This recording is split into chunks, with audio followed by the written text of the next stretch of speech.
थोडंसं क्लोजअप आहे तिचं.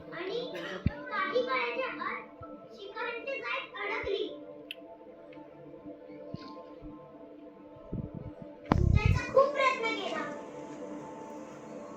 हातपाय मारले, पण सुटता येईना. शेवटी घाबरून बाबाला आवाज दिला, बाबा. बाबा आला आणि ते झाडात हाताने जाऊन मला सोडवायला लागला. ते झाडात जाताना तिचे तोंड रक्ताने माखले होते, पण त्यांनी मला सोडवला आणि म्हणाला, पळ. पळता पळता मागे वळून पाहिलं, दोन्ही कानाला धरून ते बाबाला गोळी टाकत होते. मग बाबा कधी दिसलाच नाही. आम्ही 5 भावंड जांभळाच्या झाडावर राहायचो. एक दिवशी एका माणसाने येऊन ते झाड कापलं. मी सगळ्यात लहान, त्यामुळे माझ्या आईने मला कापोटीला धरून शेजारच्या झाडावर उडी मारली. जांभळाच्या झाडावरून माझे सगळे भावंड खाली कोसळले. शेजारच्या झाडाची फांदी नाजूक होते, त्यामुळे माझ्या आईने मला तिकडेच ठेवून स्वतःची फांदी सोडली आणि खाली कोसळली. तेव्हापासून असंच मी एकटा कोसळलेलो. आई, माझी आई मला नाचायला शिकवायची. ती नेहमी सांगायची, स्वतःची एक वेगळी ओळख असली पाहिजे. जंगलात नाचताना जागा कमी पडायची, म्हणून आम्ही मोकळ्या मैदानात नाचायचो. एकदा असंच नाचत होतो, इतक्यात बंदुकीतून गोळी सुटल्याचा आवाज आला. आई आणि मी एकमेकींकडे बघत होतो आणि आई जमिनीवर कोसळली.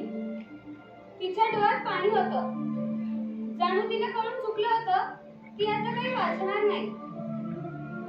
जीव गळला जाऊन तिने मला सांगितलं, मयुरी उडून जा.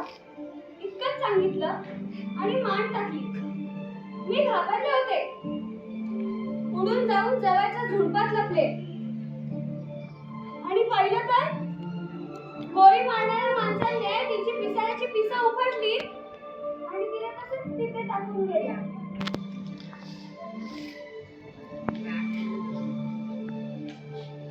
हा एक शेवटीचा पीस मी तिची आठवण म्हणून माझ्या जवळ ठेवतो.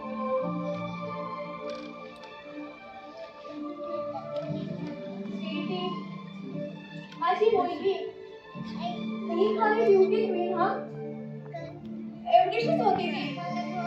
तिला नटायला आणि मेकअप करायला ना खूप आवडायचे. तिच्यासाठी ना मी या संपूर्ण जंगलातल्या वेगवेगळ्या फुलांमधले रंग घेऊन यायचे. स्वतःला चाटत स्वीटी एकदम टापटीप राहायची ग.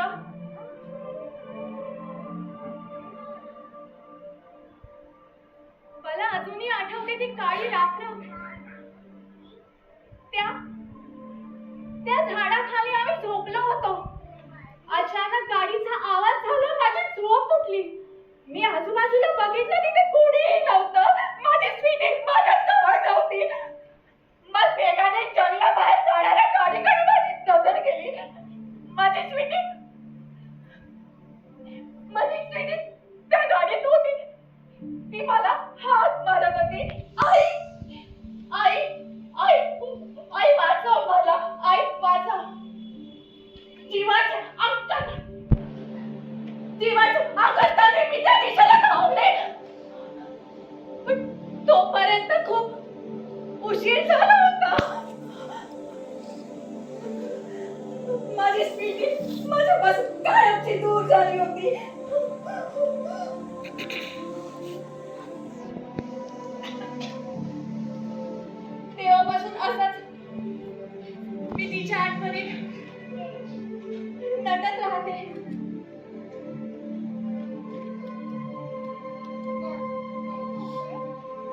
वरती बसून बसा एक तास.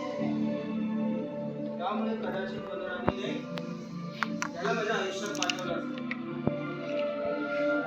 एकदा मी मध खायचं म्हणून झाडाच्या डोळ्यात हात घातला आणि हा आपला इतकासा माझ्या हातावर बसून बाहेर आला.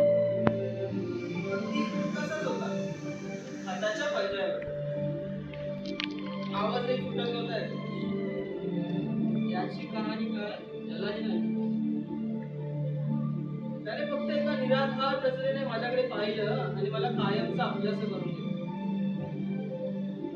चिंत्या आई समजतो मला त्याची. अम्मा नाही रे मामा असं समजू आता याला ते समजत. ये मेरी प्रजा और मैं सबका राजा, बस नाम का राजा। चाके भी इसके लिए कुछ नहीं कर सकता। एक दिन मेरे भाई ने इंसान का सामना किया, उसको पकड़ के चिड़ियाघर में बंद कर दिया। अरे प्राची, हे जंगलच आमचं घर आहे. झाडं नाही तर हवा नाही, पाणी नाही आणि जीवन नाही.